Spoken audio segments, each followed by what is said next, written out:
স্বেচ্ছাবসর নেওয়া সরকারি বাস চালকের বাড়িতে মিলল বিপুল পরিমাণ টাকা। বীরভূমে পাথর ব্যবসায়ীর আত্মীয়ের বাড়িতে টাকার সঙ্গে টাকা গোনার মেশিনও পাওয়া গিয়েছে। মোহাম্মদবাজার থানার পুলিশের তল্লাশিতে এই টাকা উদ্ধার হয়েছে।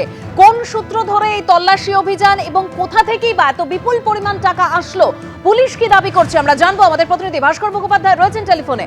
ভাস্কর, দেখো, আজকে ভোর রাতে মোহাম্মদবাজার থানার দেউচা গ্রামে, দেউচা বাস স্ট্যান্ড সংলগ্ন মিনার মন্ডলের বাড়িতে সেখানে তল্লাশি শুরু করে পুলিশ। মোহাম্মদবাজার থানার পুলিশের সঙ্গে সিআইডি রয়েছে বলে আমরা জানতে পারছি। এবং যেটা জানা যাচ্ছে যে বীরভূমের একজন পাথর ব্যবসায়ীর এই আত্মীয় হচ্ছে মিনার মন্ডল। তিনি একজন সরকারি বাসের কন্ট্রাক্টর ছিলেন এবং তিনি অবসর নিয়েছেন এবং তিনি এখানেই থাকেন। তার বাড়িতে আজকে ভোর রাতে প্রায় 6টি গাড়ি করে পুলিশ যায় এবং পুলিশ তল্লাশি শুরু করেছে। এবং যেটা আমরা পুলিশ সূত্রে জানতে পারছি, মূলত তার কাছে একটা মোটা অঙ্কের টাকা রয়েছে বলে পুলিশের সন্দেহ।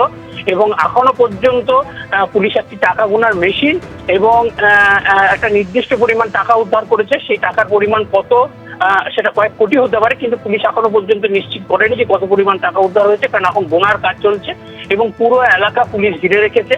এবং এই পাথর ব্যবসায়ীর এগেনস্টে গত 2 মাস আগেই একাধিক অভিযোগ দায়ের হয়েছে মোহাম্মদবাজার থানাতে ভোট পরবর্তী হিংসা।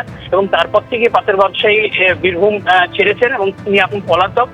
এবং এর মধ্যেই পাথর ব্যবসায়ীর আত্মীয়ের বাড়িতে রেড চলছে। এই পাথর ব্যবসায়ীর বিরুদ্ধে অভিযোগ হচ্ছে যে তিনি যে ডিসিআর চলতো, অর্থাৎ বীরভূমে যে 6টি ডিসিআর যেখান থেকে মূলত পাথরের যে টাকা নেওয়া হতো ট্যাক্স, সেই টাকা তোলার দায়িত্বে ছিলেন এই পাথর ব্যবসায়ী। এবং তৃণমূলের সময়ে প্রায় 15 বছর ধরেই তিনি একচ্ছত্র অধিপতি ছিলেন এই ডিসিআর-এ। এবং এই ডিসিআর নিয়ে তো একাধিক দুর্নীতির অভিযোগ উঠেছে। এর আগে দেখেছি মন্ত্রী জগন্নাথ চট্টোপাধ্যায়, যিনি সিউড়ির বিধায়ক, তিনি অভিযোগ করেছিলেন যে এখানে যে পরিমাণ টাকা পাওয়ার কথা ছিল পাথর থেকে ট্যাক্সে, সেই পরিমাণ টাকা পাওয়া যায়নি। গত 5 বছর ধরে 70 লাখ টাকার মতো দেওয়া হচ্ছিল, কিন্তু বিজেপি ক্ষমতা আসার পর সেই পরিমাণ বেড়ে দাঁড়িয়েছে প্রতিদিন প্রায় 2,80,00,000 টাকার মতো। এবং এখান থেকে বোঝা যাচ্ছে যে কি পরিমাণ দুর্নীতি হয়েছে। এবং তার মধ্যে এই পুলিশের অভিযান, এখন পুলিশ তল্লাশি চালাচ্ছে ভেতরে। এবং যেটা পুলিশ সূত্রে আমরা জানতে পারছি, যে টাকা উদ্ধার হয়েছে সেই টাকা এখন গোনার কাজ চলছে। ধন্যবাদ ভাস্কর। রাজ্যের তথ্য কমিশনের সদস্য পদে রাজীব কুমারের স্ত্রীর ইস্তফা।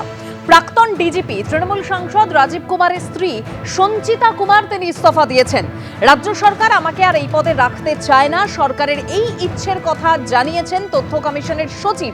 ঠিক কি বলা হয়েছে সঞ্চিতা কুমারের তরফে, আরো বিস্তারিত আমরা জানবো। আমাদের প্রতিনিধি রাজশ্রী দত্তগুপ্ত রয়েছেন টেলিফোনে।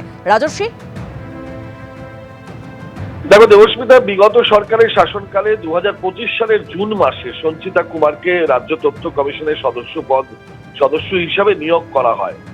এবং তিনি গতকাল যে ইস্তফাপত্র তার সামনে এসেছে তাতে তিনি উল্লেখ করেছেন যে অতি সম্প্রতি তথ্য কমিশনের সচিব মারফত তাকে জানানো হয় যে সরকার আর চাইছে না যে তিনি তথ্য কমিশনের সদস্য পদে থাকুন। সরকারের ইচ্ছার কথা জানতে পেরে এবং এই পদে